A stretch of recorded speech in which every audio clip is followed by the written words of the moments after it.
335 millions de tonnes. 335 millions de tonnes. C'est la quantité de déchets qui sont produits en France chaque année. Et les particuliers représentent à peu près 10% de ce total de déchets, environ 38 millions de tonnes. Bonjour à tous, donc voilà, à Floirac, comme partout en France en fait, comme dans plein d'endroits en France, on a les poubelles qui débordent.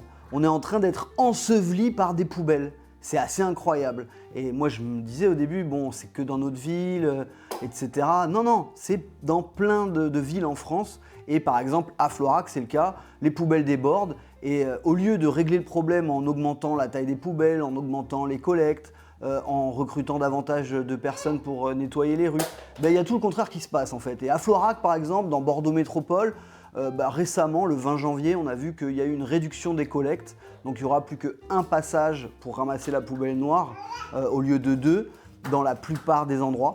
Alors évidemment, ils ont laissé quelques endroits avec 2 passages, par exemple Bordeaux Centre, intra-boulevard, à Floirac, dans quelques résidences collectives, pas dans toutes. Bon, déjà avec 2 collectes des poubelles noires, ça ne suffisait pas dans pas mal d'endroits. On voit bien qu'il y avait des poubelles qui débordaient. Bon, là ça s'empire évidemment. À Floirac c'est vraiment délirant, il y en a partout. Il suffit que vous marchiez dans Floirac, vous courez, vous faites votre footing comme moi le matin ou quoi, mais il y en a partout, des poubelles, des poubelles, des poubelles.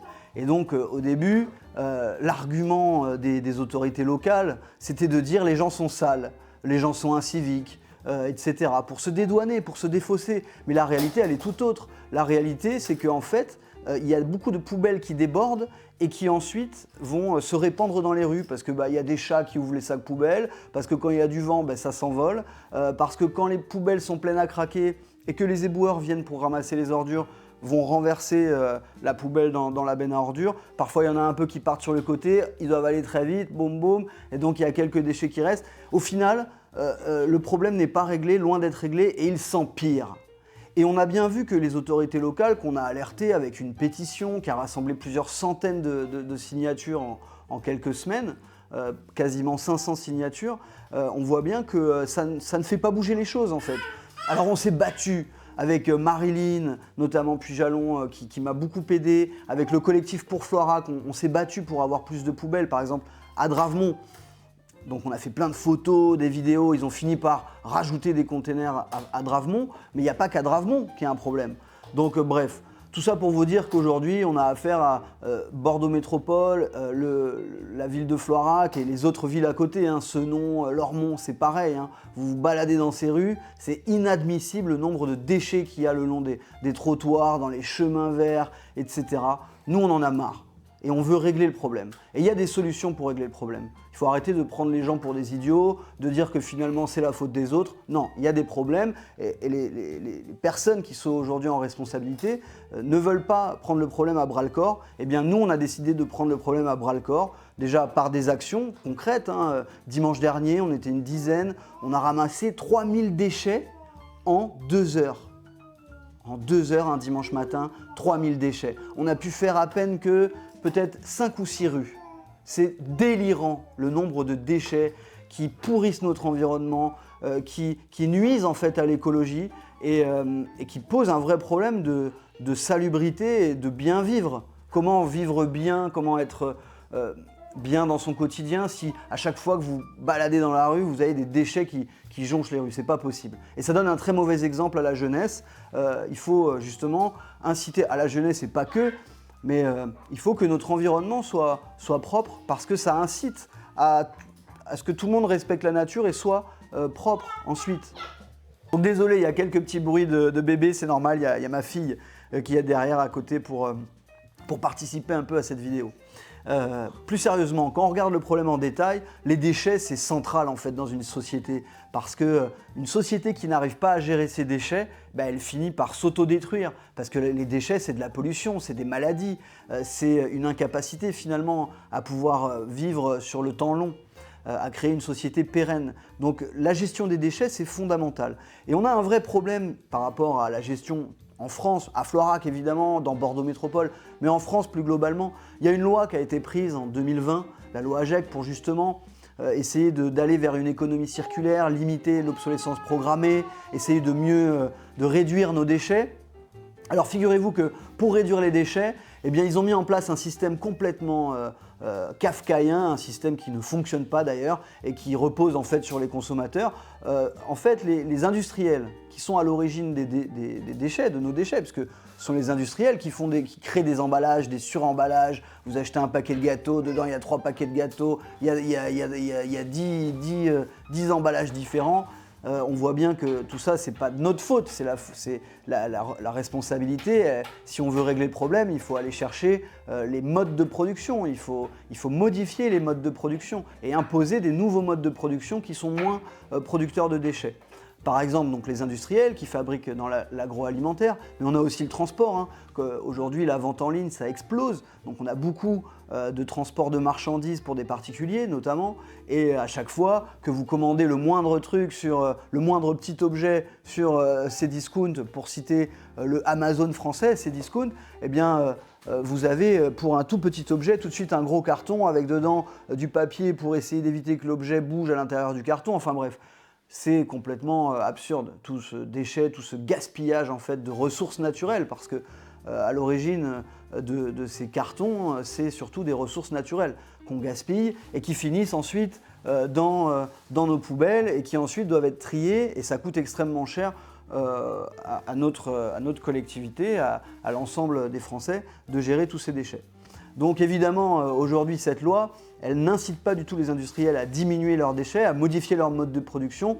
Elle les oblige à contribuer, à verser une écotaxe en quelque sorte sur les emballages qu'ils produisent. Et pour vous dire, en fait, aujourd'hui, par exemple, un industriel qui fabrique un paquet de gâteaux dans lequel donc, vous avez le paquet de gâteaux en carton, à l'intérieur, vous avez par exemple 5 emballages en plastique avec dedans 2 ou 3 gâteaux, eh bien, l'industriel en question, l'écotaxe, ça correspond à 1/10 de centime d'euro, pour vous dire. Donc ça ne va pas du tout influencer les industriels à changer leurs pratiques. Et au contraire, enfin bon, dans 100 ans peut-être, mais évidemment on voit que cette loi n'a pas suffisamment d'influence, d'impact sur les industriels pour les contraindre à modifier leur mode de production. Donc en fait, nous les particuliers, on se retrouve à payer 2 fois la collecte des déchets, le suremballage. Une première fois quand on achète la marchandise, parce que les industriels répercutent cette taxe d'1/10 de centime d'euro sur un paquet de gâteaux sur les prix en rayon. Et derrière, nous, on paye ensuite, les particuliers, la taxe d'enlèvement des ordures ménagères ou la redevance d'enlèvement des ordures ménagères, qui sont les façons pour les collectivités de financer la collecte des déchets, la gestion des déchets. Et donc on se retrouve, nous, les particuliers, à payer 2 fois. Bon bref, au niveau national, on voit bien que finalement, la loi n'est pas en mesure de faire modifier les choses. Et on a, par contre, dans cette loi, un objectif qui est fixé de réduire les déchets de 10% d'ici 2030.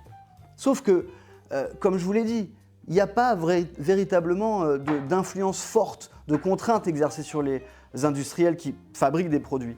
Et donc, les déchets ne peuvent pas diminuer parce que nous, consommateurs, en fait, on ne peut pas impacter les industriels, on continue de consommer. Ça, c'est le premier élément de cet objectif qui semble louable en théorie, hein, évidemment, que de réduire les déchets, c'est profitable, c'est ce que j'essaye de dire. Mais aujourd'hui, la loi n'est pas en mesure, les dispositifs de la loi ne le permettent pas. Et par ailleurs, il y a une forte incohérence dans l'objectif fixé dans la loi de réduire les déchets de 10% et notre système de production, notre système économique. Aujourd'hui, le système économique dans le monde, c'est un système capitaliste qui repose sur la croissance chaque année. La croissance, on nous dit, on nous rabat les oreilles toujours, il faut faire plus de croissance. Oui, parce que l'économie capitaliste a besoin de croissance économique pour pouvoir fonctionner. Mais la croissance économique, ça génère la croissance des déchets. Donc, ce qui est paradoxal, c'est qu'on veut plus de croissance et en même temps, on veut moins de déchets.